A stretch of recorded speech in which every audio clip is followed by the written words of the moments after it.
Chapter 51 What a Beautiful Woman in Black. Zuki, Good Night Tilda. जी चैंगफेंग कमरे से बाहर निकला और अंदर मौजूद लू ज़ूकी की ओर देखकर मुस्कुराते हुए कहा। ये सुनकर लू ज़ूकी ने अपने होंठ सिकोड़ लिए। उसका चेहरा लाल हो गया और उसने धीरे से अपना सिर हिलाया। गलियारे से एक हल्की हवा गुजरी। उस ठंडी हवा ने उसके बालों को छुआ, उसकी पोशाक को थोड़ा उठाया और सफ़ेद कपड़ों में वह ठंडी और दूर की दिखने वाली लड़की चांदनी के नीचे एक फेरी की तरह लग रही थी, दुनिया के सबसे खूबसूरत नज़ारे की तरह एक अविस्मरणीय चमक बिखेर रही थी। जल्दी आराम करो, जी चैंगफेंग ने हाथ हिलाया। लू ज़ूकी ने धीरे से सिर हिलाया। एक पल की झिझक के बाद उसने कहा, तुम भी जल्दी आराम करना, गुड नाइट। बात खत्म करने के बाद वह मानो भागते हुए कमरा बंद कर अंदर चली गई। इस दृश्य को देखकर जी चैंगफेंग अनायास ही मुस्कुरा उठा। वह अपने कमरे में वापस जाने के लिए मुड़ा, लेकिन तभी उसे गलियारे के अंत में पीछे के बगीचे बैकयार्ड में एक आकृति खड़ी दिखाई दी। उस व्यक्ति ने पानी जैसे हरे रंग वाटर ग्रीन का लिबास पहना था। रात के समय सब कुछ बहुत साफ दिख रहा था। जी चैंगफेंग रुका, अपना पैर उठाया और पिछवाड़े की ओर चल दिया। सुनसान गलियारे में उसके कदमों की आहट गूंजी। बाई याओ ने अपना सिर तक नहीं घुमाया। वह चांदनी के नीचे शांति से खड़ी आकाश की ओर देख रही थी। तारे चमक रहे थे, रात की हवा चल रही थी और उसकी हरी पोशाक और बाल हवा में लहरा रहे थे। लड़की का दिल उदासी से भरा था। बचपन की यादें उसके दिमाग में बार बार आ रही थीं, जिससे उसे बहुत दर्द हो रहा था। कभी कभी उसने खुद से सोचा, क्या मुझे मर जाना चाहिए? सब कुछ खत्म कर देना चाहिए? आखिर दुनिया में इतना दर्द और उलझन क्यों है? बाई याओ ने एक लंबी आह भरी। उसने अपने आसपास के फूलों और पौधों को देखा और एक गुलाबी सफ़ेद फूल ने उसका ध्यान खींचा। वह फूल रात की हवा में धीरे धीरे कांप रहा था। उस पर ओस की बूंदें थीं, जो पारदर्शी और सुंदर लग रही थीं। बाई याओ ने धीरे से अपना हाथ बढ़ाया और बिना किसी झिझक के उस फूल को तोड़ लिया। अरे! तभी एक आवाज़ आई। बाई याओ ने पीछे मुड़कर देखा। उसने एक सीधे सादे दिखने वाले लड़के को गुस्से में अपनी ओर देखते हुए पाया, जो कह रहा था, हे, वह फूल इतना अच्छा बढ़ रहा था, तुमने उसे क्यों तोड़ा? बाई याओ ने उसे नज़रअंदाज कर दिया, क्योंकि उसका ध्यान किसी और पर था। उसने देखा कि उस पीले पड़े चेहरे वाले लड़के के बगल में सफ़ेद कपड़ों में एक और लड़का खड़ा था। उसका चेहरा सुंदर था, उसकी नज़रें बेपरवाह थीं और उसकी आंखों में थोड़ा अहंकार था। उसकी कमर पर दो लंबी तलवारें सॉर्ड्स बंधी थीं, जो उसे काफ़ी असाधारण बना रही थीं। बाई याओ ने जी चैंगफेंग को उत्सुकता से देखा, फिर अपनी नज़रें ज़ैंग शाओफन पर टिका दीं। पहली बात, मेरा नाम एक नहीं है। दूसरी बात, इस फूल का टूटना इसके लिए सम्मान की बात है। तुम क्या जानो? बाई याओ ने धीरे से फुसफुसाते हुए कहा। उसने अपनी ठुड्डी उठाई, उसकी आंखों में घमंड था, जैसे इस फूल को मारना उसके लिए किसी बड़े भाग्य की बात हो। तुम? ज़ैंग शाओफन ने अपनी भौहें सिकुड़ीं। उसने दुखी होकर कहा, जब तुमने इस फूल को तोड़ा तो तुमने इसकी जान ले ली। ये खुश कैसे हो सकता है? देखो, इस पर ओस की बूंदें, शायद इसके आंसू हैं। हा, तुम वाकई दिलचस्प इंसान हो। बाई याओ खुद को रोक नहीं पाए और हंसने लगी। पहली बार सुना है कि कोई बड़ा आदमी ओस की बूंदों की तुलना फूल के आंसुओं से कर रहा है। बाई याओ जितना इस बारे में सोचती, उसे उतना ही मज़ा आता। अंत में वह अपना पेट पकड़कर हंसते हंसते दोहरी हो गई। तुम किस बात पर हंस रही हो? तुम्हें हंसने के लिए किसने कहा? ज़ैंग शाओफन थोड़ा चिढ़ गया था। बिना किसी कारण के एक महिला द्वारा मजाक उड़ाया जाना वाकई अप्रिय था। ये सुनकर बाई याओ के चेहरे की मुस्कान धीरे धीरे गायब हो गई। उसकी आंखें ठंडी हो गईं और उसने बेरुखी से कहा, क्या मुझे हंसने के लिए तुम्हारी अनुमति चाहिए? गोस्ट किंग सेक्ट में पली बड़ी लड़की भला इतनी दयालु कैसे हो सकती थी? आज तक किसी ने उसके खिलाफ जाने की हिम्मत नहीं की थी। तभी गलियारे के दूसरी ओर से कदमों की आहट आए। काले कपड़ों में, चेहरे पर काला नकाब वेल पहने एक महिला बाई याओ के पास आए। नकाब के पीछे उसकी आंखें गहरी और खतरनाक थीं। एक कहावत है कि एक महिला जितनी रहस्यमयी होती है, उतनी ही खतरनाक होती है। उस दौर में वैन जियनी जैसे शक्तिशाली व्यक्ति ने भी इस महिला का असली चेहरा देखने के लिए अपना एक हाथ कुर्बान करने का जोखिम उठाया था। ज़ैंग शाओफन कुछ कहना चाहता था, लेकिन तभी जी चैंगफेंग ने धीरे से उसके कंधे को छुआ और कहा, शाओफन, पहले वापस जाओ और आराम करो। ज़ैंग शाओफन थोड़ा हैरान हुआ, फिर उसने आज्ञाकारी रूप से सिर हिलाया और कहा, जी, सातवें बड़े भाई, सेवेंथ ब्रदर। और वह वापस अपने कमरे की ओर चला गया। वह हमेशा जी चैंगफेंग की बात मानता था, क्योंकि उसने उसे जीवन के कई सिद्धांत सिखाए थे। बगीचे में अब केवल जी चैंगफेंग और वे दो महिलाएं बची थीं। बाई याओ ने जी चैंगफेंग को बड़ी चिंता से देखा, लेकिन तुरंत मुस्कुराते हुए कहा, मुझे आपको किस नाम से पुकारना चाहिए? जी चैंगफेंग ने उसकी ओर देखा लेकिन कुछ नहीं कहा। ये देखकर बाई याओ को थोड़ा बुरा लगा। इतने सालों में पहली बार किसी ने उसे नज़रअंदाज किया था। हे, मैं तुमसे बात कर रही हूँ, क्या तुमने सुना नहीं? बाई याओ ने चिढ़कर कहा। जी चैंगफेंग ने अब भी उसे नज़रअंदाज किया। उसकी नज़रें योजी पर टिकी थीं और उसने दिलचस्पी के साथ कहा, मैडम, आपने नकाब वेल क्यों पहना है? क्या आपका चेहरा ठीक नहीं है? ये सुनते ही, इससे पहले कि योजी कुछ बोलती, बाई याओ का पारा चढ़ गया। नकाब पहनने में क्या बुराई है? क्या ये तुम्हारे घर का चावल खाती है? तुम नीच आदमी, वाकई अजीब हो। जी चैंगफेंग ने अंततः उसकी ओर अपना सिर घुमाया और मुस्कुराया, इतनी जल्दी में क्यों हो, छोटी बच्ची? कृपया तब तक प्रतीक्षा करें जब तक मेरी आपके बड़े से बात पूरी न हो जाए, फिर मैं आपसे बात करूंगा। युमौसी, चलिए यहाँ से चलते हैं। इस नीच आदमी पर ध्यान मत दीजिए। बाई याओ ने योजी का हाथ खींचते हुए कहा। याओ। योजी ने धीरे से बाई याओ को पीछे रोका। उसने अपनी गहरी नज़रें जी चैंगफेंग पर टिकाईं और शांति से पूछा, क्या आप किंगयून सेक्ट के शिष्य हैं? जी चैंगफेंग ने सिर हिलाया और कहा, बुराई के मार्ग डेविलिश पाथ के विशेषज्ञों में से कौन काले नकाब वाली है? क्या ये गोस्ट किंग सेक्ट के 4 महान पवित्र दूतों में से एक वर्मिलियन बर्ड हो सकती है? ये सुनते ही माहौल तनावपूर्ण हो गया। बाई याओ ने अविश्वास से उसे देखा कि उसने उन्हें पहचान लिया। योजी की आंखों में हल्की सी हलचल हुई और उसकी आवाज़ में मारने का इरादा साफ झलक रहा था। किंगयून सेक्ट ने कब ऐसा शैंकिंग स्तर का विशेषज्ञ तैयार कर लिया? शैंकिंग एक्सपर्ट। बाई याओ और भी हैरान रह गई। ये व्यक्ति तो उसकी उम्र का लग रहा था। जी चैंगफेंग ने अपना सिर हिलाया और कुछ नहीं कहा। काफ़ी देर तक योजी को देखने के बाद उसने कहा, काले कपड़ों में कितनी खूबसूरत महिला है, लेकिन क्या वह चोर है? नकाब के नीचे किस तरह की सुंदरता छिपी है, मैं समझ नहीं पा रहा हूँ। नोट, पढ़ना जारी रखें, यह बहुत महत्वपूर्ण है। Jade Dynasty, my understanding is against the sky and the sword opens the gate of heaven. Chapter 52, removing the veil, the mysterious beauty under the moon. Ji Changfeng की बातें सुनकर, जो लगभग चिढ़ाने जैसी थीं, आंटियों की सितारों जैसी आंखों में, जो उनके काले वेल के पीछे थीं, कोई बदलाव नहीं दिखा। वे पानी की तरह शांत रहीं, जैसे कुछ भी उनकी भावनाओं को हिला नहीं सकता था। वे लगभग 300 वर्षों से जीवित थीं। उन्होंने बहुत कुछ देखा था, यहाँ तक कि उस समय किंगयून सेक्ट पर हमला करने में डेमन सेक्ट मास्टर क्यू वैंग्यू का साथ भी दिया था।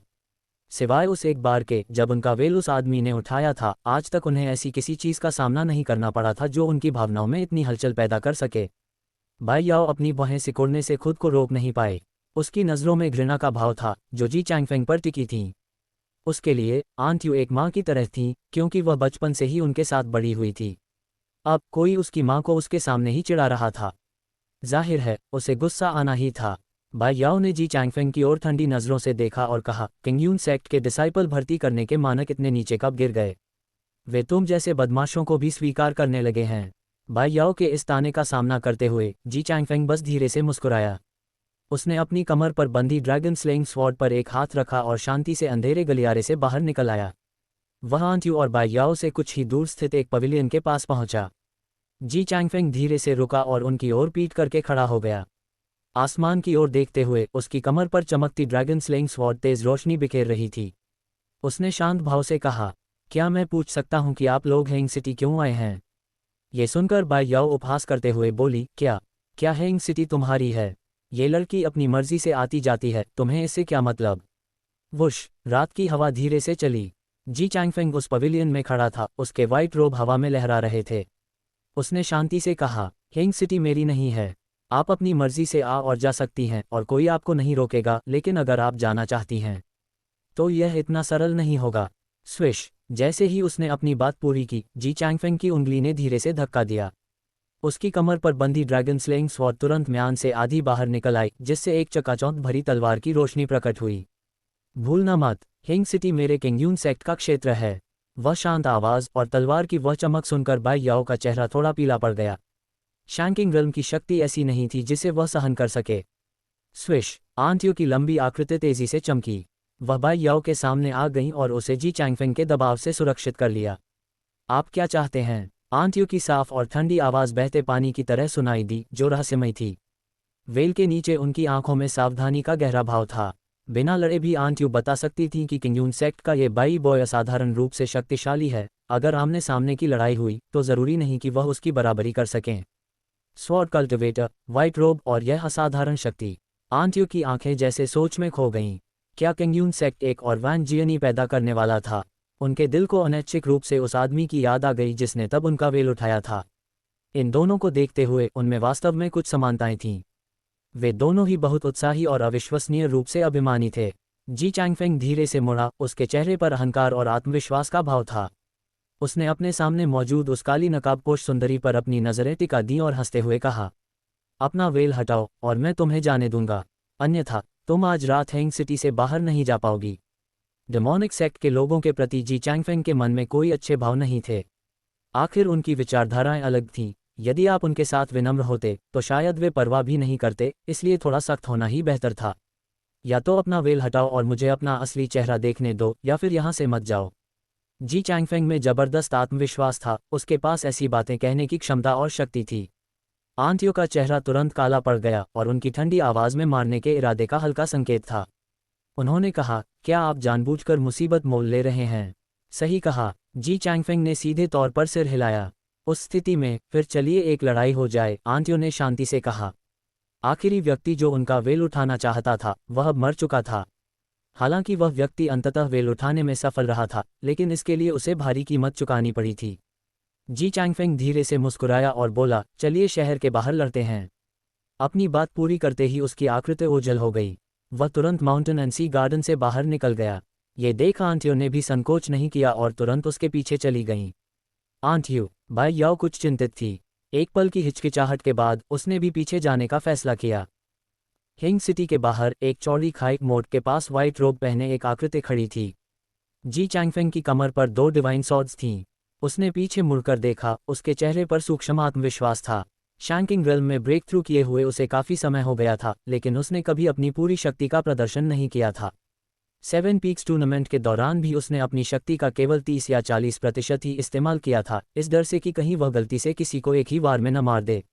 आज रात उसने जानबूझकर आंटियों को उकसाया था, क्योंकि वह वास्तव में उससे लड़कर देखना चाहता था कि वह खुद कितना शक्तिशाली है। स्विश, एक काली परछाई चमकी। शहर के बाहर पहुंचते ही आंटियों एक पल के लिए भी नहीं हिचकिचाईं और तुरंत जी चैंगफेंग की ओर झपटीं। निर्णायक और क्रूर, ये डेमोनिक सेक्ट की पहचान थी। कोमलता जैसा कुछ भी उनमें नहीं पाया जा सकता था। बूम, वर्मिलियन बर्ड सील से एक झुलसा देने वाला आभा और निकला। ये दूर से जी चैंगफेंग की ओर तेजी से टकराया। ये देखकर जी चैंगफेंग ने शांति से अपना हाथ लहराया।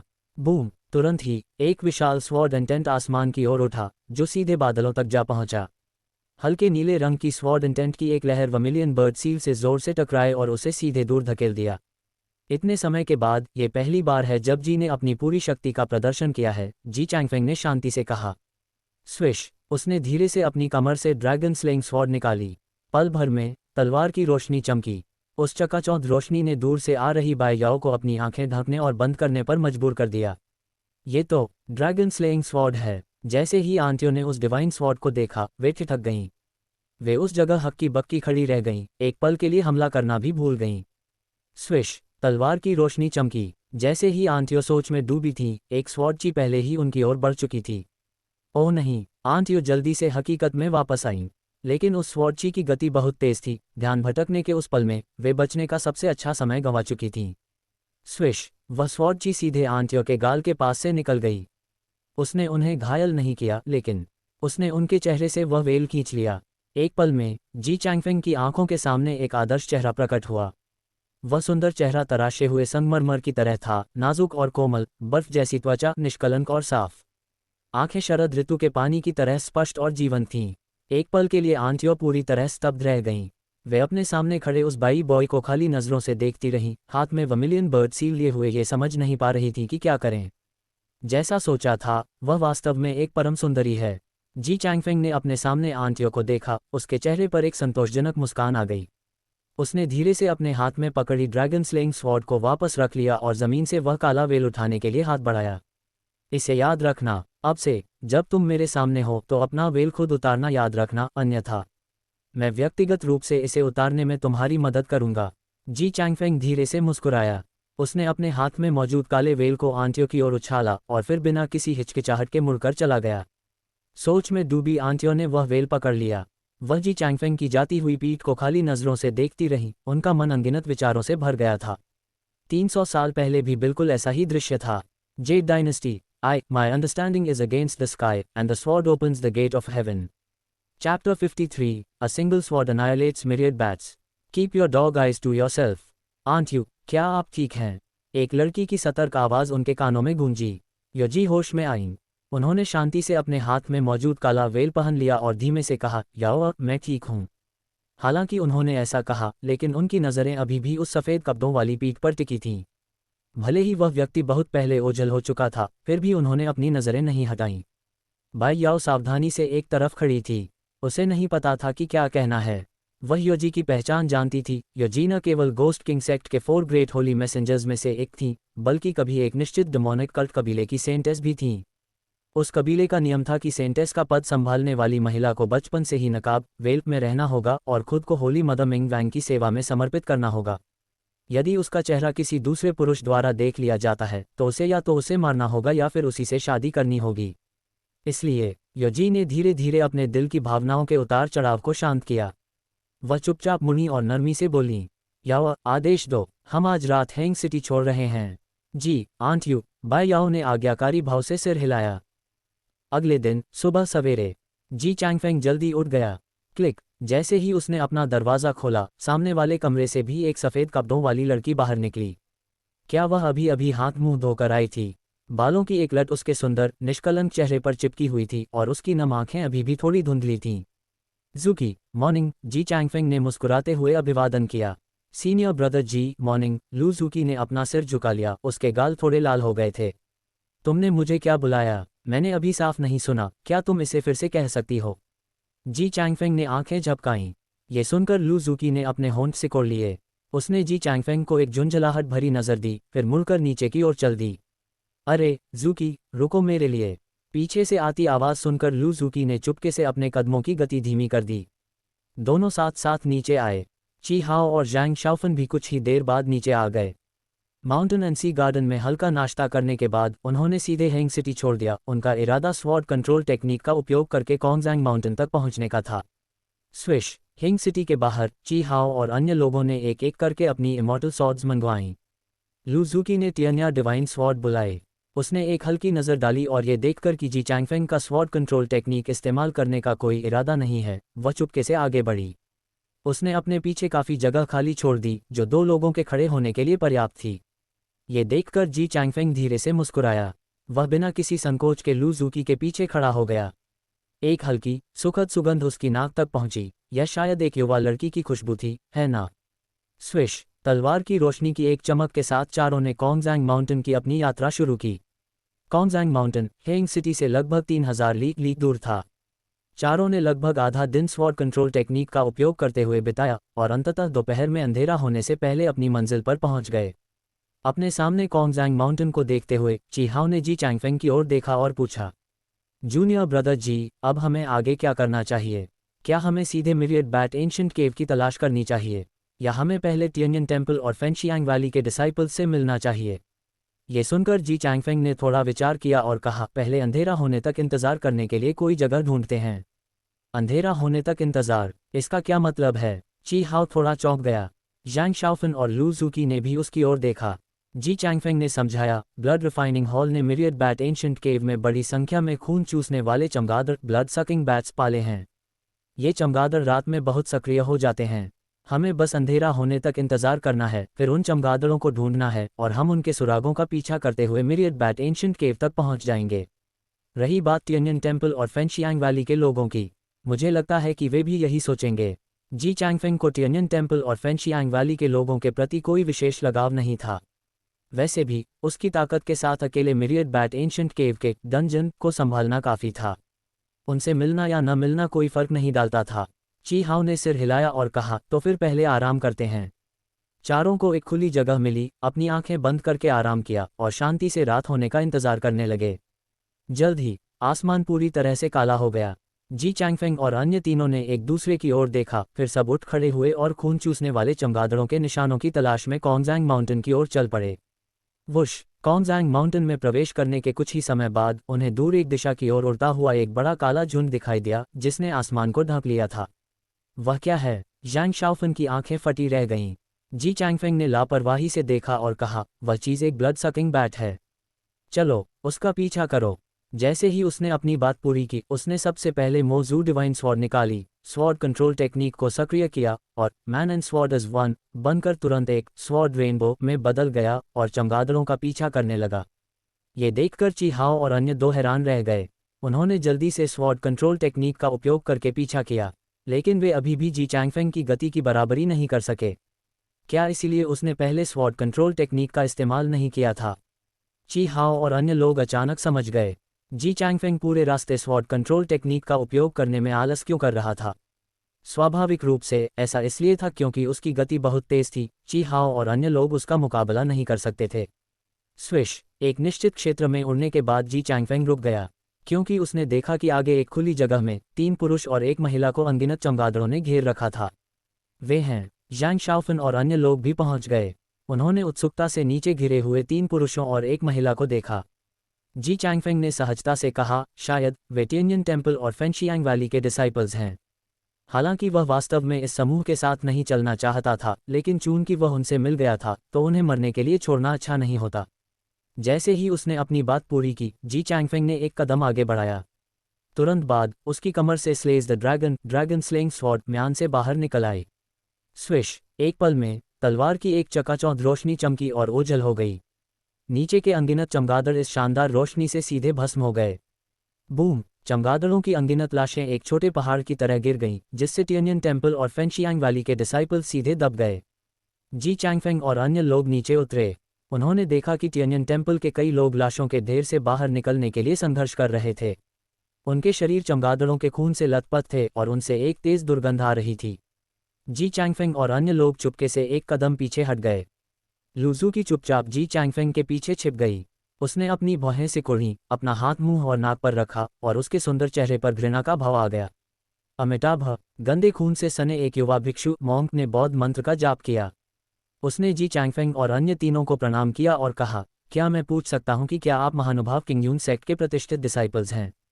ये सुनकर ची हाओ ने जी चैंगफेंग की ओर देखा।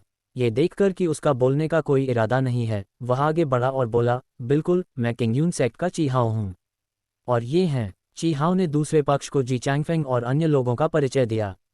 अमिताभ, युवा भिक्षु ने जी चैंगफेंग के सामने थोड़ा झुककर कहा, सीनियर ब्रदर जी, आपकी सहायता के लिए धन्यवाद। यह विनम्र भिक्षु टिएनयन टेम्पल का फैशन है और यह मेरा जूनियर ब्रदर फैशन है। हमारे पास मौजूद ये 2 लोग फेंशियांग वैली के ली जन और यान होंग हैं। सहायता के लिए धन्यवाद सीनियर ब्रदर जी। फेंशियांग वैली की यान होंग ने, जिसका चेहरा थोड़ा पीला था, अपने शरीर से खून के धब्बे झाड़े। ली जन का इरादा भी शुरू में धन्यवाद देने का था।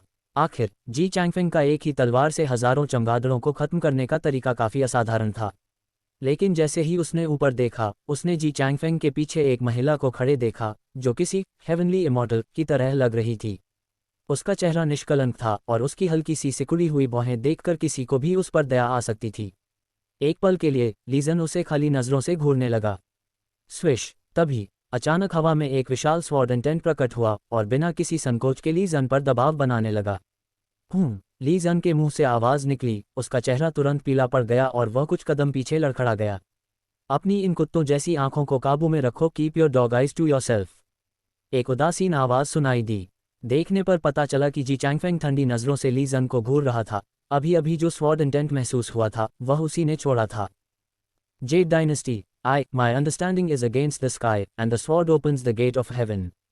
Chapter 54, I'll give you both hands, do you dare to fight me? एक पल के लिए आसपास मौजूद कई लोगों की नज़रें उनकी ओर मुड़ गईं। ची हाओ, फास्टजैंग और अन्य लोगों ने एक दूसरे की ओर देखा। वे पूरी तरह से अनजान थे कि क्या हुआ था, क्योंकि वे अभी अभी आपस में शिष्टाचार की बातें कर रहे थे। तुम सबकी नज़रों का सामना करते हुए लीजन का फेस गुस्से से हरा पीला हो रहा था। उसने जी चैंगफेंग की ओर झुंझलाहट से देखा और बिना एक शब्द कहे तुरंत अपना मैजिक ट्रेजर जेड सन रूलर निकाला। ऐसा लग रहा था कि वह अपना खोया हुआ सम्मान फेस वापस पाना चाहता है। क्या हुआ, मुझसे लड़ना चाहते हो? जी चैंगफेंग उपहास करते हुए बोला। उसकी नज़रें उदासीन थीं और वह लीजन को गंभीरता से नहीं ले रहा था। स्विश, तभी लूजुकी ने चुपचाप अपने पीछे से अपनी टियन्या डिवाइन स्वॉर्ड निकाल ली। उसका फेस जम गया था फ्रॉस्टी और उसकी आंखों में लीजन के लिए घृणा थी।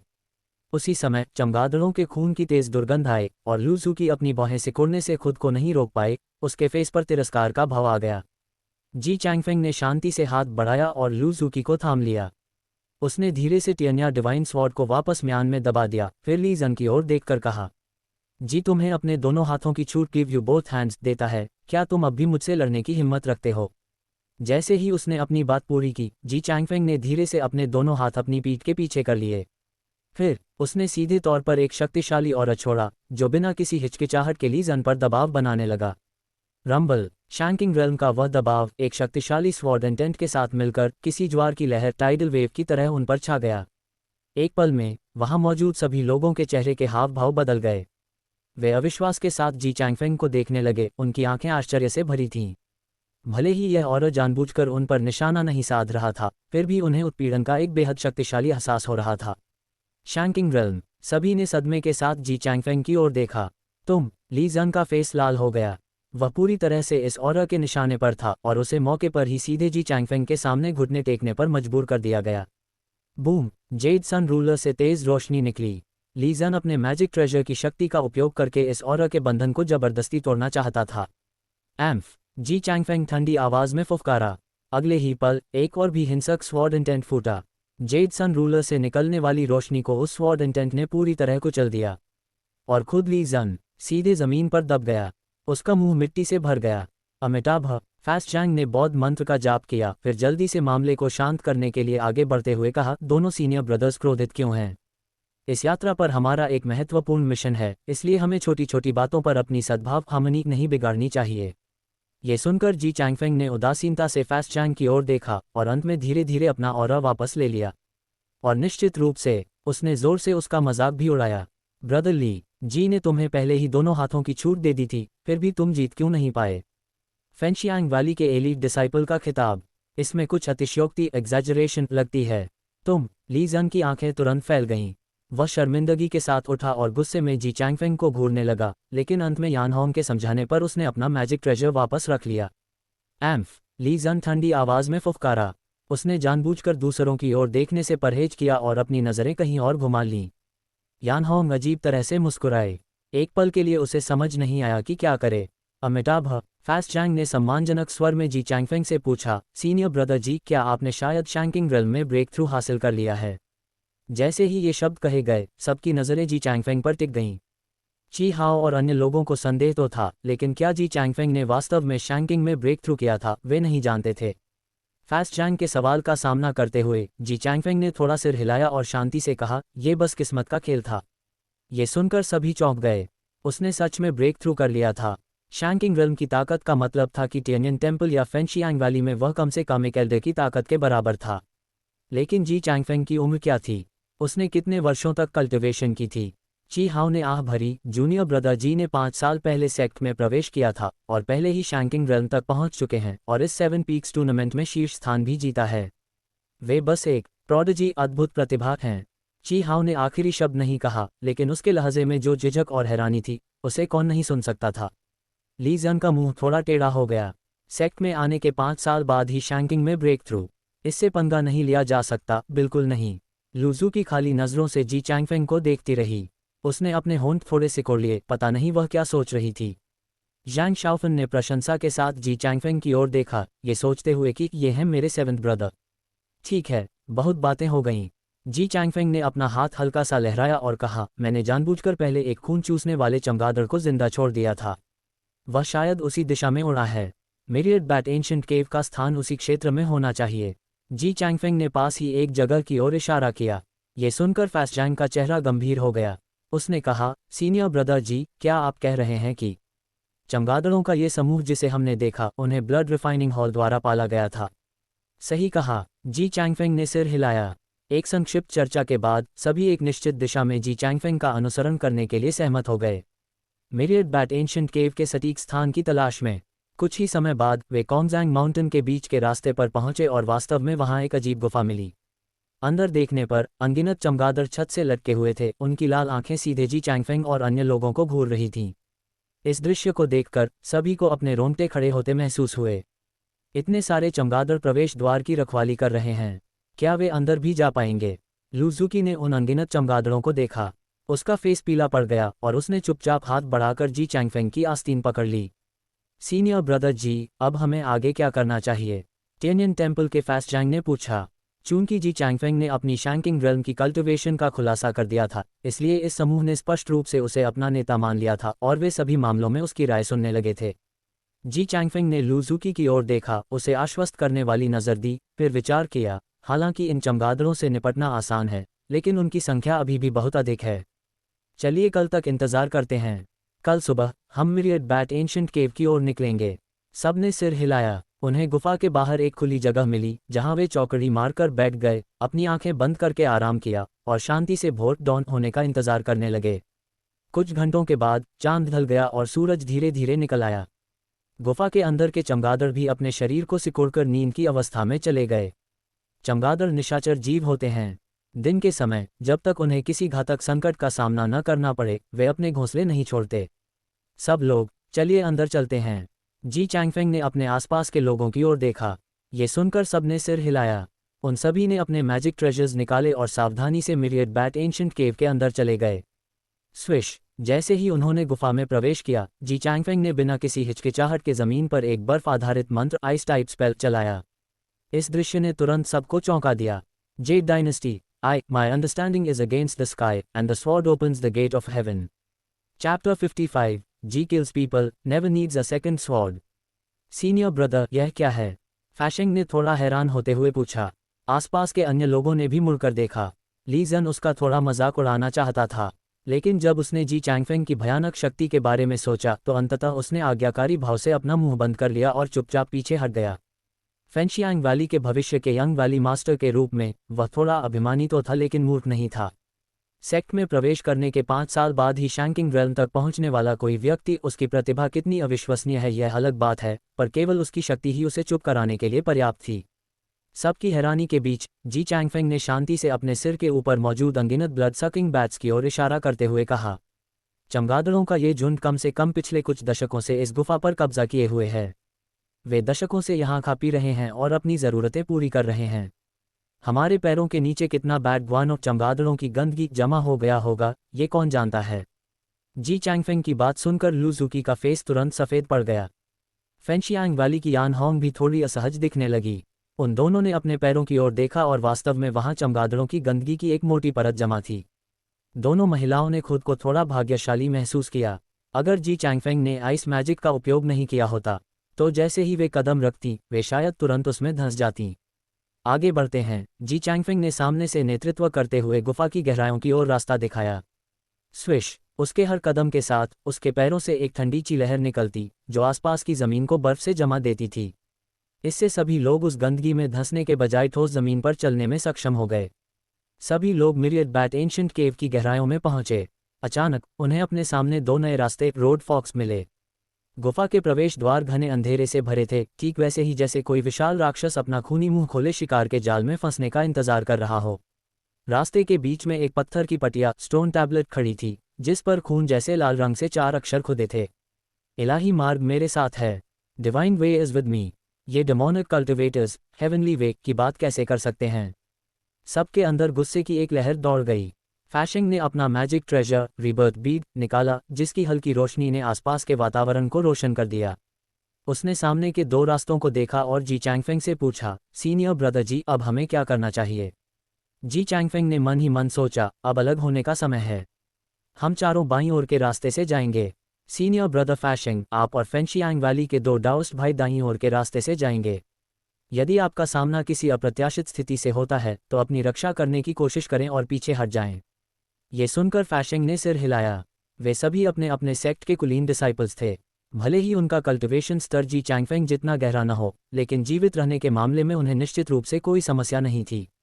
तो फिर सीनियर ब्रदर, सावधान रहना। अपनी बात के बाद फैशिंग ने ज़ैंग शाओफन की ओर ध्यान से देखा और कहा, जूनियर ब्रदर ज़ैंग तुम भी सावधान रहना।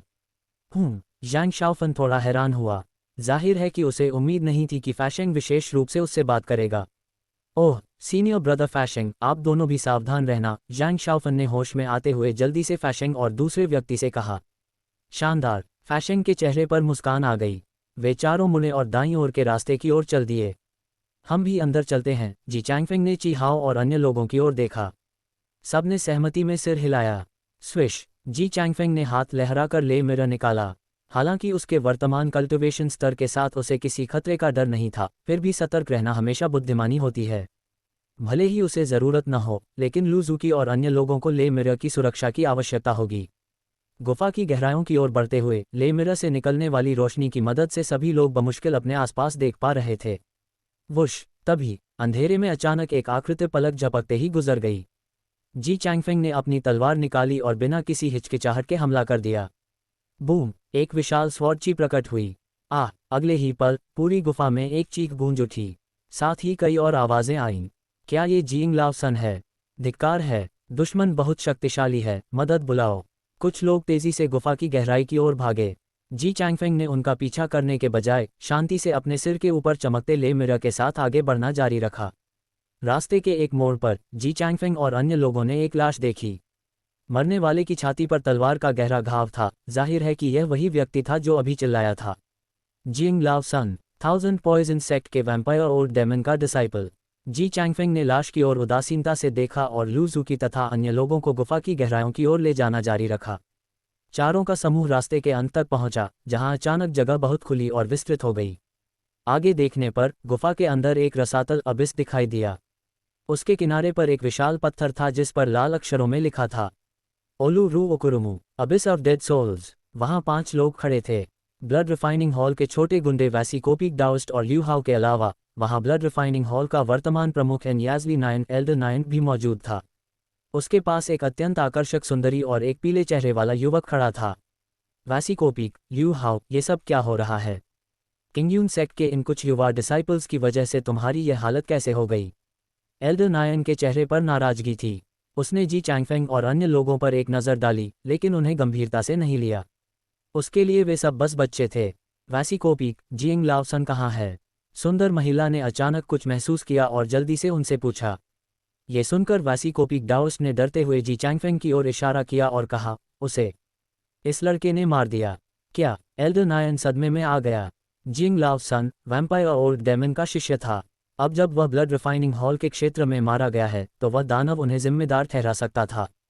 एल्डर नायन ने जी चैंगफेंग और अन्य लोगों की ओर कड़ी नज़र डाली और आदेश दिया, इन चारों को खत्म कर दो। उसकी आवाज़ रुकते ही आसपास से कई डेमोनिक गुंडे बाहर निकले। लू ज़ूकी और अन्य लोगों के चेहरे के भाव सख्त हो गए। उन्होंने जल्दी से अपने मैजिक ट्रेजर्स निकाले। मारो! वे सब आगे झपटे। स्विश! तभी तलवार की एक अत्यंत चकाचौंध रोशनी चमकी और ओझल हो गई। उस रोशनी ने कई दसियों मीटर के क्षेत्र को कवर कर लिया। अगले ही पल आसपास के सभी हमलावर उस तलवार की रोशनी से सीधे 2 टुकड़ों में कट गए। एक ही वार में सब खत्म। माहौल अचानक सन्नाटे में डूब गया।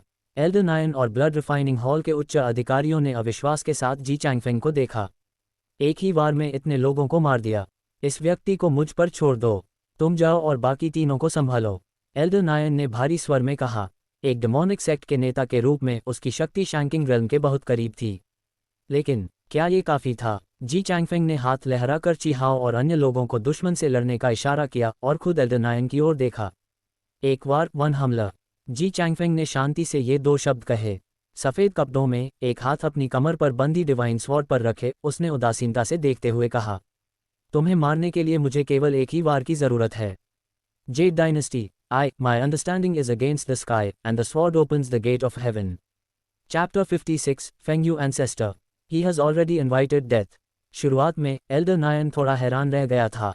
एक ही वार में? कौन सा वार? लेकिन जी चैंगफेंग की अगली बात सुनने के बाद उसका चेहरा काला पड़ गया। अभिमानी? एल्डर नायन का भाव काफ़ी गंभीर था। ये लड़का कहाँ से आया है? क्या किंगयून सेक्ट के डिसाइपल्स अब इतने घमंडी हो गए हैं? क्या उन्हें एल्डर नायन की उस शानदार शोहरत के बारे में नहीं पता? एक क्षेत्र में डेमोनिक सेक्ट के अधिपति हेगेमन के रूप में एल्डर नायन का नाम पूरे डेमोनिक सेक्ट में काफ़ी फैला हुआ था। भले ही उसकी तुलना सालों से प्रसिद्ध शैंकिंग एक्सपर्ट से नहीं की जा सकती थी, लेकिन वह कोई ऐसा नहीं था जिसे जेड प्योरिटी रेल्म का कोई छोटा सा प्राणी अपमानित कर सके। इमॉर्टल पाथ के 3 बड़े रेल्म्स, चींटी का स्तर एंट रेल्म, साथ ही ताओवादी स्तर फेलो डाउस्ट रेल्म और वरिष्ठ स्तर सीनियर रेल्म। एल्डर नायन की नज़र में उसके सामने खड़ा जी चैंगफेंग निस्संदेह चींटी के स्तर पर था।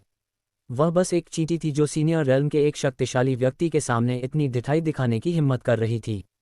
लड़के, तुम अपनी इस अकड़ की कीमत चुकाओगे। एल्डर नायन के चेहरे पर एक क्रूर मुस्कान आ गई। स्विश! उसने अपना हाथ बढ़ाकर जटिल धर्म सील्स की एक श्रृंखला बनाई। फिर मंत्र बुदाते हुए उसने एक मैजिक ट्रेजर पेश किया। ये बुराई से भरी एक विशाल आंख थी। वास्तव में यह एक आंख का गोला था, रेड डेमन आई। यह एक ऐसा मैजिक ट्रेजर था जिसे एल्डर नायन ने 300 वर्षों तक बड़ी मेहनत से विकसित किया था। इसमें कई जादुई चीज़ों को बेकार करने की शक्ति थी और यह खूनी लाल रंग की किरणें छोड़ सकता था। इस रोशनी के संपर्क में आने वाला कोई भी मैजिक ट्रेजर अपनी आध्यात्मिक चमक खो देता था। जाओ, एल्डर नायन चिल्लाया। तुरंत रेड डेमन आई ने डेमोनिक एनर्जी से भरी एक खूनी किरण छोड़ी जो सीधे जी चैंगफेंग की ओर बढ़ी। एल्डर नायन के चेहरे पर एक जंगली मुस्कान थी। ये देखकर जी चैंगफेंग थोड़ा मुस्कुराया। क्या रेड डेमन आई कई मैजिक ट्रेजर्स को रोक सकता था? नहीं, नहीं, नहीं। इसका कारण बस इतना था कि सामने वाले की मारक क्षमता, फायर पावर कम थी। जब आपका स्वॉर्ड इंटेंट एक निश्चित स्तर पर पहुंच जाता है तो सारी बाधाएं तुच्छ हो जाती हैं। अभिमानी, नहीं, नहीं, नहीं, मैं बस एक सच कह रहा हूं। जी, मारने के लिए कभी दूसरी तलवार, सेकंड स्वॉर्ड का इस्तेमाल नहीं करता। जी चैंगफेंग सीधा खड़ा था, उसका ऑरा इंद्रधनुष जैसा विशाल था। उसकी आंखों की गहराइयों में एक उदासीनता थी। आती हुई उस खूनी रोशनी के सामने उसने धीरे से अपनी मोजू डिवाइन स्वॉर्ड निकाली। स्विश! एक पल में तलवार की चकाचौंध रोशनी ने पूरी गुफा को ढक लिया। उसी समय एक शक्तिशाली स्वॉर्ड इंटेंट प्रकट हुआ जिसने वहां मौजूद हर किसी को सदमे में डाल दिया। बूम! एक अर्धचंद्राकार तलवार की चमक, जिसमें दुनिया के प्रति तिरस्कार का भाव था, बिना किसी हिचकिचाहट के एल्डर नायन की ओर बढ़ी। रेड डेमन आई से निकलने वाली खूनी रोशनी स्वॉर्डची द्वारा नष्ट कर दी गई। वह स्वॉर्डची बिना रुके सीधे एल्डर नायन की ओर बढ़ी। यह अच्छा नहीं है। एल्डर नायन अचानक चौंक गया। उसने जल्दी से अपने रेड डेमन आई का उपयोग करके इस घातक हमले को रोकने की कोशिश की, लेकिन ये स्वॉर्ड एनर्जी बहुत तेज थी। उसने अभी अपनी सिर्फ धर्म सिर्फ पूरी ही की थी कि स्वॉर्डची उस तक पहुंच गई। शुश! तलवार की ऊर्जा सीधे एल्डर नायन की गर्दन से होकर गुजरी। अगले ही पल उसका सिर और शरीर अलग हो गए। एल्डर नायन मर गया। ये लड़ाई बहुत तेज थी। शुरू से अंत तक इसमें कुछ सेकंड से ज्यादा नहीं लगे। ब्लड रिफाइनिंग हॉल के बचे हुए लोग दहशत में आ गए। एल्डर नायन मर गया। जल्दी भागो, अपनी जान बचाकर भागो। स्विश! तभी आसमान में एक गहरे नीले रंग की दिव्य तलवार दिखाई दी। टियन्या डिवाइन स्वॉर्ड, जिसे लुजुकी ने थाम रखा था, उसने एक ही पल में कई डेमोनिक सेक्ट सदस्यों की जान ले ली। लुजुकी ने ये सब बर्फ जैसे ठंडे चेहरे के साथ देखा। उसने अपनी तलवार से भागने की कोशिश कर रही एक सुंदर महिला का रास्ता रोक लिया। ची हाओ और ज़ैंग शाओफन भी जल्दी ही होश में आ गए और बचे हुए दुश्मनों को रोकने के लिए हाथ मिला लिया। धिक्कार है! बचे हुए डेमोनिक सदस्य बुरी तरह डर गए। लिनफंग, जल्दी कोई रास्ता निकालो! उस सुंदर महिला ने अपने पास खड़े युवक को चिल्लाकर कहा। यह व्यक्ति फेंगयू एंसेस्टर का भतीजा था। उसके पास अपने पूर्वज द्वारा दिया गया कोई जीवन रक्षक कार्ड, ट्रम्प कार्ड जरूर होना चाहिए था। स्विश! ची हाओ ने अपनी कोल्ड आई से मॉर्टल स्वॉर्ड पकड़ी और हाथ लहराकर नुकीले बर्फ के गोले लिनफंग की ओर फेंके। लिनफंग ने घबराते हुए ची हाओ के हमले का सामना किया और अंत में एक मैजिक ट्रेजर निकाला, माउंटेन एंड रिवर फैन। तुम सब नर्क में जाओ! लिनफंग के पीले चेहरे पर घमंड आ गया। जैसे ही उसने उस पंखे से हमला करना चाहा, स्विश! तलवार की एक तेज रोशनी चमकी। उस ऊर्जा ने तुरंत उसका दायां हाथ काट दिया। लिनफंग दर्द से चीख उठा और वह magic treasure, mountain and river fan जमीन पर गिर गया। जी चैंगफेंग धीरे से पास आया, जमीन से माउंटेन एंड रिवर फैन उठाया और उदासीन लहजे में कहा, mountain and river fan Jishi mountain के प्राचीन पूर्वज फेंगयू का मैजिक ट्रेजर है। तुम्हारा उनसे क्या रिश्ता है? ये सुनकर लिनफंग को लगा कि शायद उसकी जान बच जाएगी। उसने खुशी खुशी कहा, मैं फेंगयू का भतीजा हूँ। तुम मुझे नहीं मार सकते। ओह, भतीजा! जी चैंगफेंग ने उसे उदासीनता से देखा और कहा, तो फेंगयू का क्या हाल है? क्या वह भी डेमोनिक सेक्ट में शामिल हो गया है? फेंगयू एंसेस्टर, शैंकिंग रिल्म का एक स्वतंत्र साधक फ्री प्रैक्टिशनर था। वह न तो डेमोनिक सेक्ट के करीब था और न ही राइचस पाथ के, उसे निष्पक्ष माना जाता था। लेकिन अब ऐसा लग रहा था कि वह भी दूसरी तरफ चला गया है। लिनफंग का चेहरा सुन्न पड़ गया। उसने जी चैंगफेंग के सवाल का जवाब नहीं दिया, बस वही बात दोहराता रहा, मैं फेंगयू का भतीजा हूँ। तुम मुझे नहीं मार सकते। ये नज़ारा देखकर जी चैंगफेंग ने धीरे से अपना सिर हिलाया और अपनी उंगली आगे बढ़ाई। स्विश! एक तीव्र स्वॉर्ड इंटेंट निकला और सीधे लिनफंग के माथे के आर पार हो गया। फेंगयू एंसेस्टर, इस व्यक्ति ने पहले ही मौत को न्योता दे दिया है। जी चैंगफेंग ने उदासीनता से कहा। यह दृश्य देखकर लुजुकी से लड़ रही उस सुंदर महिला के मन में सिहरन दौड़ गई। लिनफंग भी मर चुका था, अब उसकी बारी थी। उसने अपने दांत भींचे। उसने देखा था कि जी चैंगफेंग ही इन चारों की मुख्य ताकत है। अगर वह उसे नहीं मारता तो शायद वह बच जाए। इसलिए उस महिला ने एक ही वार में लुजुकी को पीछे धकेला और सीधे जी चैंगफेंग की ओर उड़कर आई। थक! वह महिला असहाय होकर जमीन पर गिर पड़ी। उसके कपड़े थोड़े खुले हुए थे, उसके कंधे दिख रहे थे और उसने एक कामुक आवाज में कहा, युवा नायक, यंग हीरो, उन्होंने मुझे डेमोनिक सेक्ट में शामिल होने के लिए मजबूर किया था। वास्तव में मेरा झुकाव हमेशा राइचस पाथ की ओर और विशेष रूप से आप जैसे नायकों की ओर रहा है। इससे पहले कि वह नायक शब्द पूरा कर पाती, स्विश, एक गहरे नीले रंग की दिव्य तलवार उसके दिल के आर पार हो गई। लुजुकी ने बर्फ जैसे ठंडे चेहरे के साथ अपनी टियन्या डिवाइन स्वॉर्ड खींची और मर चुकी महिला को ठंडी नजरों से देखा। क्या तुम जानती भी हो कि तुम किसे लुभाने की कोशिश कर रही हो? Jade Dynasty, my understanding is against the sky and the sword opens the gate of heaven. Chapter 57, didn't I tell you not to wear veil in front of me? मैं, सुंदर महिला की आंखें अचानक फैल गईं। उस पल उसका चेहरा बिल्कुल सफ़ेद पड़ गया और जब उसने नीचे देखा तो उसने अपने सीने में धंसी हुई एक चमकती नीली दिव्य तलवार देखी। पीएफएफ, उस महिला के मुंह से ताज़ा खून निकला। उसका सुंदर चेहरा पीला था, बाल बिखरे हुए थे और कपड़े अस्त व्यस्त थे। उसकी आंखों में उम्मीद की एक किरण दिखी और उसने धीरे से अपना हाथ जी चैंगफेंग की ओर बढ़ाया, जैसे कोई दुनिया देख चुकी और राह से भटकी हुई महिला एक नया अध्याय शुरू करना चाहती हो। युवा नायक, यंग हीरो, मुझे बचाओ। सुंदर महिला ने जी चैंगफेंग की ओर बड़े प्यार से देखा। स्विश, लुजुकी ने बर्फ जैसे ठंडे भाव के साथ टियन्या डिवाइन स्वॉर्ड वापस खींच ली। उसने जमीन पर पड़ी महिला को घूरा और हाथ में तलवार लिए कदम दर कदम उसकी ओर बढ़ी। ये देखकर ची हाओ और जैंग शाओफन ने एक दूसरे की ओर देखा। हमें ऐसा क्यों लग रहा है कि जूनियर सिस्टर लू कुछ ज्यादा ही गुस्से में है? जी चैंगफेंग ने धीरे से अपना सिर हिलाया। उस महिला की उम्मीद भरी नजरों के सामने उसने एक कदम आगे बढ़ाया और अपनी तलवार की ऊर्जा इंटेंट से सीधे उसके सिर पर वार कर दिया। अहम, ज़ूकी, उसे अनदेखा करो। जी चैंगफेंग ने हल्का सा खांसते हुए लू ज़ूकी के हाथ से टियन्या डिवाइन स्वॉर्ड ली और उसे वापस म्यान में डाल दिया। फिर उसने ची हाओ और अन्यों की ओर देखकर कहा, ची सीनियर, शाओफन, ये डिमोनिक सेक्ट के लोग पूरी तरह बकवास से भरे होते हैं, इनकी बातों पर कभी यकीन मत करना। ये सुनकर ची हाओ और अन्य लोगों ने एक दूसरे को देखा। उन्होंने जल्दी जल्दी सिर हिलाया, फिर सावधानी से लुजुकी की ओर देखा। उन्हें डर था कि अगर वह और गुस्सा हुई तो कहीं वे भी उसकी तलवार का शिकार न बन जाएं। एम्फ, लुजुकी धीरे से फुफकारी।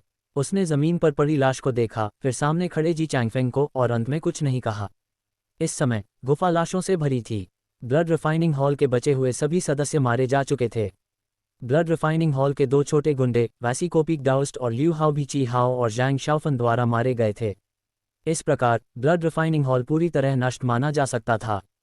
शायद कुछ अवशेष अभी भी जीवित हों, पर उससे कोई फर्क नहीं पड़ता था। जूनियर ब्रदर जी, अब हमें आगे क्या करना चाहिए? ची हाओ ने पूछा। जी चैंगफेंग की दृढ़ता और शक्ति को देखकर इस जूनियर ब्रदर के प्रति उसका सम्मान और गहरा हो गया था, जो केवल 5 साल पहले सेक्ट में शामिल हुआ था। कितना अद्भुत प्रतिभावान प्रोडिजी लड़का है। भविष्य में यही किंगयून सेक्ट का नेतृत्व करेगा। उसे खुद पर थोड़ी शर्मिंदगी महसूस हुई। साथ ही ची हाओ अपनी चतुराई से यह अंदाजा लगा पा रहा था कि भविष्य में मुख्य शाखा के सीईओ युकाई और जी चैंगफेंग के बीच टकराव हो सकता है। आखिर एक पहाड़ पर दो शेर नहीं रह सकते। जी चैंगफेंग मुड़ा और पास की खाई की ओर देखा, जहां एक विशाल पत्थर पर लिखा था ओलुरु ओकुरुमु, अबिस ऑफ डेड सोल्स। उसने कुछ पल सोचा और कहा, किंवदंतियों के अनुसार अबिस ऑफ डेड सोल्स असल में ब्लड रिफाइनिंग हॉल का प्रतिबंधित क्षेत्र फॉरबिडन जोन है और इसके अंदर ब्लड ड्रॉप केव नामक एक जगह है। यही वह स्थान है जहां 800 साल पहले ब्लैक हार्टेड ओल्ड मैन ने साधना सेक्लूजन की थी। वहां अभी भी डिमोनिक सेक्ट के कुछ लोग हो सकते हैं। जब हम यहां तक आ ही गए हैं तो सबको खत्म कर देते हैं। ये सुनकर ची हाओ थोड़ा हिचकिचाया, तो क्या हम तियन्यन टेम्पल और फेंगशियांग वैली के लोगों से नहीं मिलेंगे? जी चैंगफेंग ने कहा, यहाँ कुछ निशान छोड़ देते हैं। अगर वे इन्हें देखेंगे तो सब समझ जाएंगे। ची हाओ ने सिर हिलाया। जब तक जी चैंगफेंग साथ था उन्हें किसी खतरे का डर नहीं था। गुफा में निशान छोड़ने के बाद वे अपनी तलवारों पर सवार होकर सीधे खाई के नीचे अबिस ऑफ डेड सोल्स की ओर उतर गए। ब्लड ड्रॉप केव में मौजूद हेवनली बुक वॉल्यूम 1। जी चैंगफेंग इसे पाने के लिए दृढ़ संकल्पित था। आखिर वह पूरी जू जियान दुनिया का सबसे बड़ा अवसर अपॉर्चुनिटी था। बुद्ध धर्म, ताओवाद और सभी डिमोनिक सेक्ट्स की साधना तकनीकें इसी हेवनली बुक से निकली थीं। अगर वह इसके 5 खंड वॉल्यूम्स इकट्ठा कर सका तो उसे पूरा विश्वास था कि वह अमरता इमॉर्टैलिटी का रहस्य खोज लेगा। अबिस ऑफ डेड सोल्स के नीचे सोरोलस सीक डुइगुसूस डेनर्स के तट पर एक हल्की हवा चली और समुद्र में लहरें उठीं। हालांकि इसे समुद्र कहा जाता था, पर यह बहुत गहरा नहीं था, बस इसके विशाल विस्तार के कारण इसे समुद्र कहा जाता था। तट पर 4 आकृतियां प्रकट हुईं। सबसे आगे सफ़ेद कपड़ों में वह युवक था जिसकी कमर पर 2 डिवाइन सॉर्ड्स थीं। वह शांत और आत्मविश्वास से भरा था। उसके साथ लू ज़ूकी खड़ी थी, हाथ में टियन्या डिवाइन स्वॉर्ड लिए। उसके चेहरे पर ठंडक थी, लेकिन जब उसने उस युवक की ओर देखा तो उसकी आंखों में स्नेह की झलक दिखी। पास ही ची हाओ और जैंग शाओफन भी थे। स्विश, सोरोलस सी के ऊपर पीले चेहरे वाले भूत तैर रहे थे। वे अनजाने में इन चारों के करीब आना चाहते थे, लेकिन मैजिक ट्रेजर्स की शक्ति से डरकर वे पास आने की हिम्मत नहीं कर पा रहे थे। लूज़ूकी का चेहरा भूतों को देखकर थोड़ा पीला पड़ गया था, जैसे वह थोड़ी डरी हुई हो। जी चैंगफेंग ने उसकी बेचैनी भांप ली और उसे दिलासा दिया, डरो मत, ये बस भूतों का झुंड है। ये ज़्यादा से ज़्यादा आम इंसानों को डरा सकते हैं, हमें नुकसान नहीं पहुंचा सकते। फिर भी उसने ले मिरर निकाल लिया। उससे निकलती सुनहरी रोशनी ने भूतों को दूर भगा दिया। ये देखकर लूज़ूकी ने राहत की सांस ली और उस बाई बॉय की ओर प्यार से देखा। सेवेंथ ब्रदर, क्या मरने के बाद इंसान ऐसे ही बन जाते हैं? ज़ैंग शाओफन ने दर्द भरे स्वर में पूछा, जैसे उसे कुछ बुरा याद आ गया हो। जी चैंगफेंग रुका और बोला, शायद। तभी आगे से कुछ आकृतियां दिखाई दीं। एक साफ आवाज़ गूंजी, तुम सच में दिलचस्प हो। हमेशा फूलों के आंसुओं या भूतों की बात करते हो। क्या तुम वाकई किंगयून सेक्ट के डिसाइपल हो? तुम एक महिला की तरह अनिश्चित क्यों लग रहे हो? आगे एक हरे रंग की छाया दिखाई दी। हल्के हरे रंग की पोशाक पहने एक लड़की जी चैंगफेंग और अन्य लोगों के सामने आई। उसके पीछे एक महिला थी जिसका चेहरा काले नकाब वेल से ढका था। तुम? ज़ैंग शाओफन ने उन्हें पहचान लिया। ची हाओ और लूज़ूकी ने अपनी तलवारें कस लीं। जी चैंगफेंग ने उस नकाबपोश महिला की ओर देखा और धीरे से मुस्कुराया। कुछ दिन बीत गए, मुझे उम्मीद नहीं थी कि हम इतनी जल्दी फिर मिलेंगे, एक्सेलेंसी वर्मिलियन बर्ड। क्या आपको याद है मैंने क्या कहा था? मेरे सामने कृपया अपना वेल खुद ही हटा लें, वरना मुझे खुद इसे आपके लिए उतारना पड़ेगा। Jade Dynasty, my understanding is against the sky and the sword opens the gate of heaven. Chapter 58, black water sand snake, repel the enemy with a single sword. जैसे ही ये शब्द कहे गए, योजी के काले नकाब के नीचे सितारों जैसी आंखों में एक चमक उभरी। उसने कोई जवाब नहीं दिया। उसकी नज़रें जी चैंगफेंग पर टिकी थीं, उनमें मारने का इरादा भी था और एक अनजानी भावना भी। बाई याओ ने जी चैंगफेंग की ओर देखा और कहा, तुम लंपट लेच। उसने अपनी बात पूरी भी नहीं की थी कि एक विशाल स्वॉर्ड इंटेंट ने सीधे उस पर दबाव डाल दिया।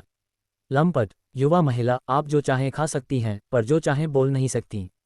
ये साफ है कि जी एक सज्जन व्यक्ति है। वह भला कैसे कोई ठरकी हो सकता है? जी चैंगफेंग ने उदासीन भाव से बाई याओ को देखा, जिससे उसका चेहरा पीला पड़ गया और वह डरकर योजी के पीछे छिप गई।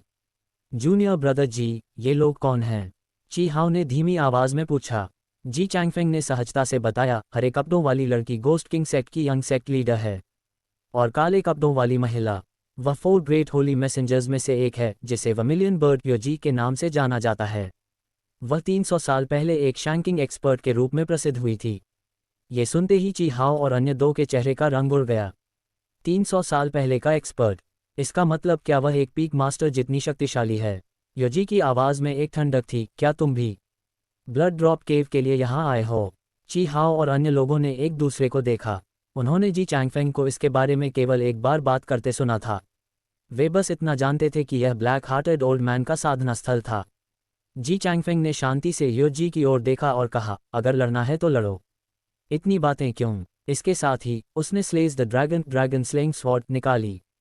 स्विश, एक चमकदार तलवार की रोशनी ने पूरे सोरोलस सी डुइगुसूस डेनस को रोशन कर दिया। योजी जैसी ठंडी सुंदरी से निपटने के लिए ड्रैगन स्लेइंग स्वॉर्ड ही सबसे उपयुक्त थी। जी चैंगफेंग ने निर्देश दिया, उसे मुझ पर छोड़ दो, बाकी लोगों को तुम संभालो। लूज़ूकी ने अपने होंठ सिकोड़े और कहा, सावधान रहना। चिंता मत करो, वह मुझे नुकसान नहीं पहुंचा सकती। जी चैंगफेंग मुस्कुराया। योजी का चेहरा बर्फ की तरह जम गया। उसके मन में उन दोनों को मार देने की तीव्र इच्छा जागी।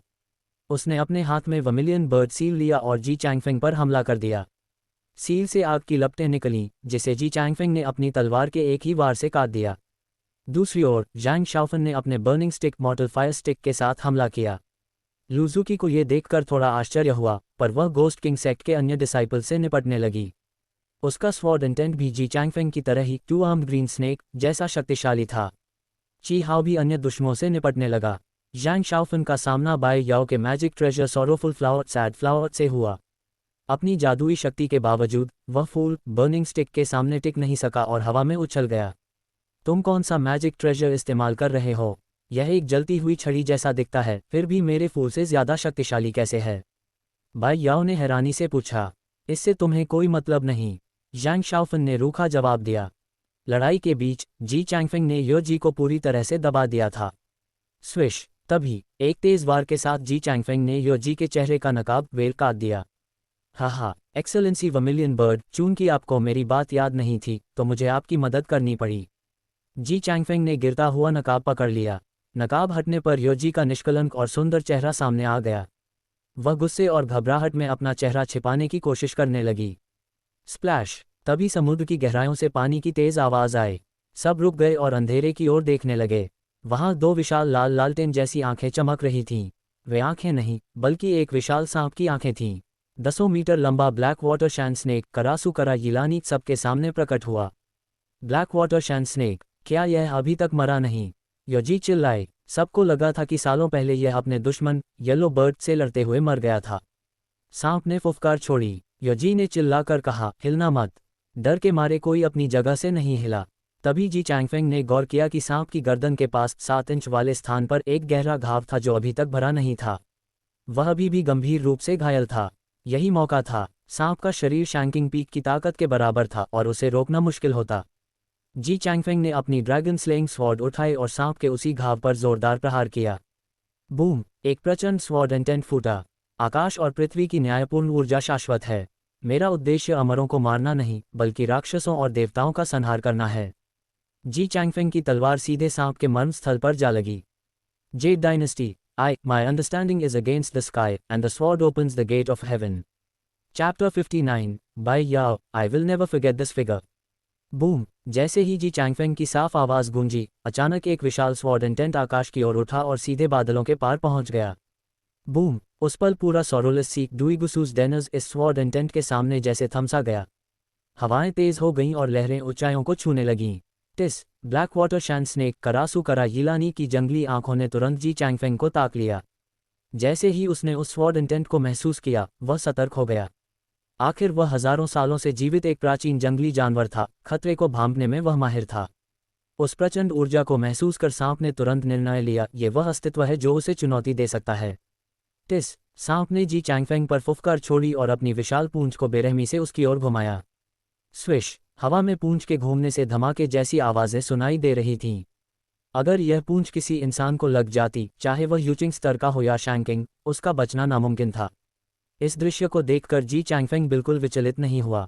वह हवा में स्थिर था, उसके सफ़ेद कपड़े बाई लहरों में फड़फड़ा रहे थे और उसका स्वॉर्ड इंटेंट अपने चरम पर पहुंच चुका था। सीनियर ब्रदर जी, सावधान! लू ज़ूकी चिल्लाए। ची हाओ और ज़ैंग शाओफन भी यह नज़ारा देखकर दंग रह गए। तुम आखिर क्या हो? योजी की आंखों में एक पल के लिए चिंता दिखी। न जाने क्यों, उसके मन में अचानक जी चैंगफेंग को बचाने का विचार आया। उसने अपने होंठ भींचे और अपनी वर्मिलियन बर्ड सील के साथ आगे बढ़ने ही वाली थी कि स्विश! उसके दिमाग में एक चेतावनी गूंजी, सीमा पार मत करो। ये तलवार चली तो तुम बचोगी नहीं। योजी ठिठक गई। उसी समय हवा में तैरते हुए जी चैंगफेंग ने अपनी आंखें खोलीं। वह चरम स्वॉर्ड इंटेंट पूरी ताकत के साथ सांप के मर्म स्थल वाइटल पॉइंट पर बरस पड़ा। बूम! जी चैंगफेंग का ये वार उसकी पूरी शक्ति का निचोड़ था। उसकी गति इतनी तेज थी कि सांप की पूंछ उस तक पहुंचती, उससे पहले ही तलवार का वार सांप के शरीर के आर पार हो गया। बूम! तलवार की ऊर्जा सांप के शरीर को अंदर से छलनी करने लगी। सांप पहले से ही येलो बर्ड के साथ हुई लड़ाई के जख्मों से जूझ रहा था और अब जी चैंगफेंग के इस प्रहार ने उसकी हालत और खराब कर दी। टिस! सांप दर्द से बिलबिला उठा। उसकी सुनहरी आंखों में इंसानी तड़प जैसी चमक दिखी। उसके पुराने जख्म फिर से ताज़ा हो गए और घाव से काला खून निकलकर सोरोलसी को लाल रंग में रंगने लगा। सांप दर्द में पागल होकर अपनी पूंछ इधर उधर पटकने लगा, जिससे गोस्ट किंग सेक्ट के 2 कुलीन डिसाइपल्स के परखच्चे उड़ गए। भागो! योजी ने भारी आवाज में आदेश दिया। सब जान बचाकर भागने लगे, लेकिन ज़ैंग शाओफन और बाई याओ दूसरों से एक कदम पीछे रह गए। वे सांप के बहुत करीब थे और तुरंत पीछे नहीं हट पाए। बूम! सांप की विशाल पूंछ अंधाधुंध तरीके से बाई याओ और ज़ैंग शाओफन की ओर गिरी। ये देखकर दोनों जैसे पत्थर के हो गए। भागो! योजी का दिल दहल उठा। वह तेजी से बाई याओ की ओर मुड़ी, पर क्या वह समय पर पहुंच सकती थी? बहुत देर हो चुकी थी। बाई याओ ने अपनी सुंदर आंखों के सामने उस कालरूपी पूंछ को आते देखा। उसके चेहरे पर मौत की शांति छा गई और उसने चुपचाप आंखें मूंद लीं। इस तरह मरना भी बुरा नहीं है। माँ, मैं तुम्हारे पास आ रही हूँ, उसने मन ही मन कहा। उसके हाथ में मौजूद सोरोफुल फ्लावर जैसे अपनी मालकिन का दर्द महसूस कर रहा था और उससे एक बूंद टपकी, ये फूल के आंसू थे। स्विश! लेकिन तभी दुनिया में एक उज्ज्वल रोशनी चमकी। हाथ में ड्रैगन स्लेइंग स्वॉर्ड लिए Ji Changfeng man and sword is one की अवस्था में पहुंच गया और एक इंद्रधनुषी तलवार की चमक में बदल गया। वह बाई याओ और ज़ैंग शाओफन के सामने ढाल बनकर खड़ा हो गया। Sword open, heavens gate. तलवार खुले, स्वर्ग का द्वार। जी चैंगफेंग ने हुंकार भरी और अपनी कमर से मोजू डिवाइन स्वॉर्ड भी निकाल ली। इंक स्नो की अनंत रोशनी ने पूरे सौरोलस सी को जगमगा दिया। एक ऐसा स्वॉर्ड इंटेंट प्रकट हुआ जो देवताओं और राक्षसों को मारने वाले संकल्प से भी कहीं अधिक ऊंचा और अपराजेय था। बूम! अनंत स्वॉर्ड ची सांप की पूंछ से टकराए।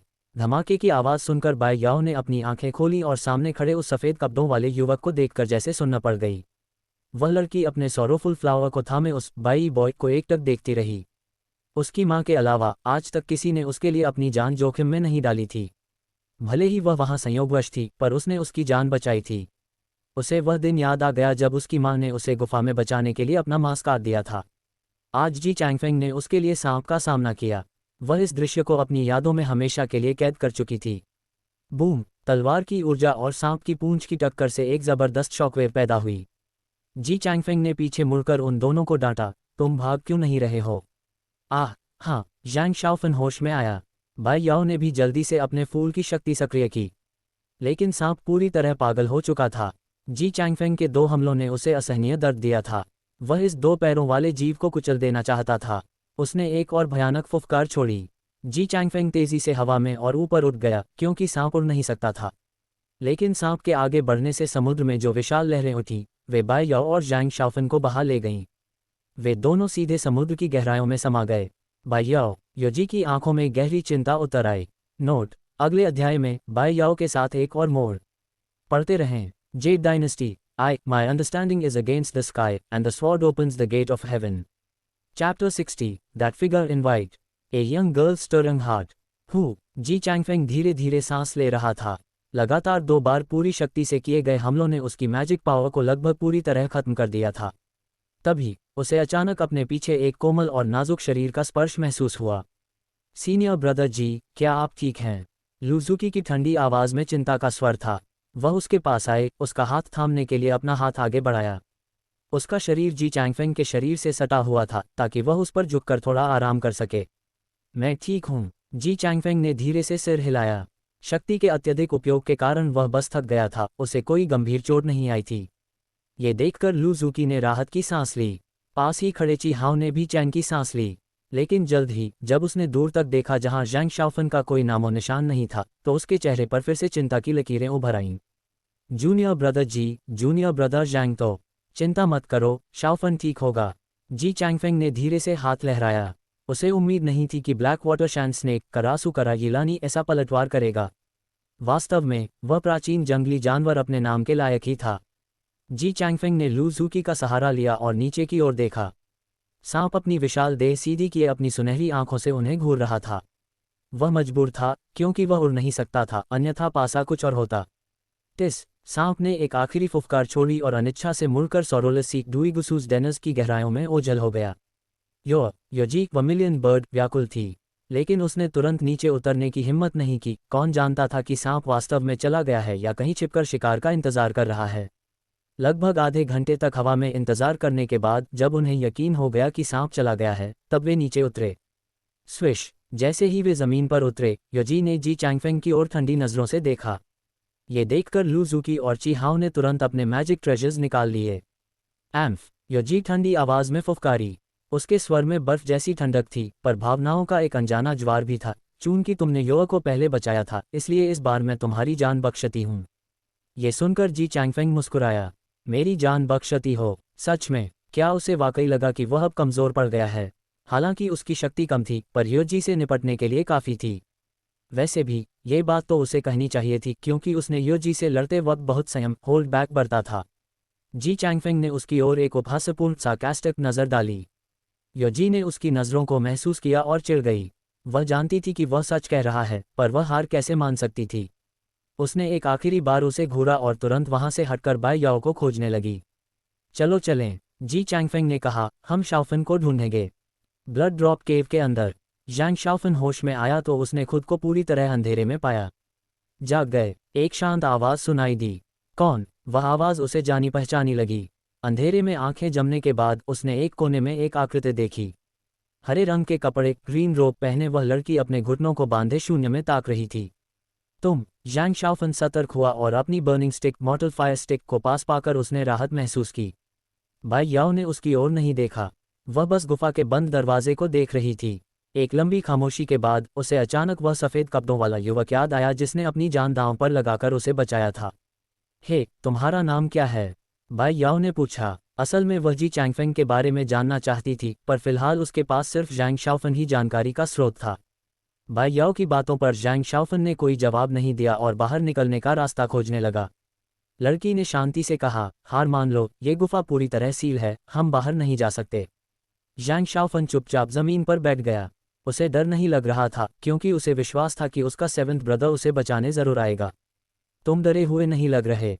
बाई याओ ने पूछा। उसने सिर हिलाया, मेरा सेवेंथ ब्रदर मुझे बचाने आएगा। ही टिल्ड। बाई याओ उपहासपूर्ण तरीके से हंसी। उसे लगा कि इस बंद गुफा से उन्हें कोई नहीं बचा सकता। पर तभी उस बाई बॉय का ख्याल उसके मन में फिर कौंधा। क्या वह वाकई आएगा? बाई याओ ने अचानक पूछा, क्या तुम्हारे सेवेंथ ब्रदर का नाम जी चैंगफेंग है? तुम्हें कैसे पता? वह हैरान हुआ। वह कैंग्यून सेक्ट की कौन सी शाखा पीक से है? क्या तुम दोनों डिसाइपल्स हो?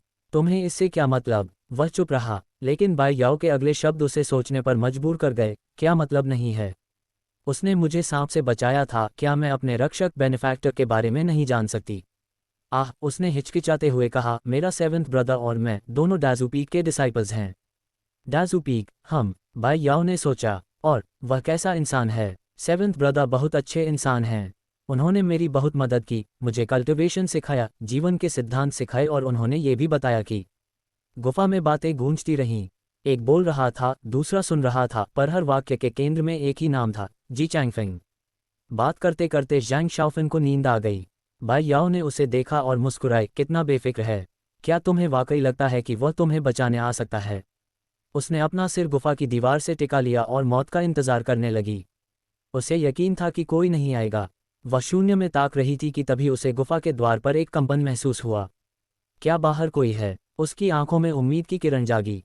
वह तुरंत खड़ी हो गई। रंबल। अगले ही पल गुफा का द्वार ढह गया और रोशनी की एक हल्की किरण अंदर आई। बाई याओ ने रोशनी की ओर नहीं देखा, उसकी नज़रें तो उस सफ़ेद कपड़ों वाली आकृतिक फिगर इन वाइट पर टिक गई थीं।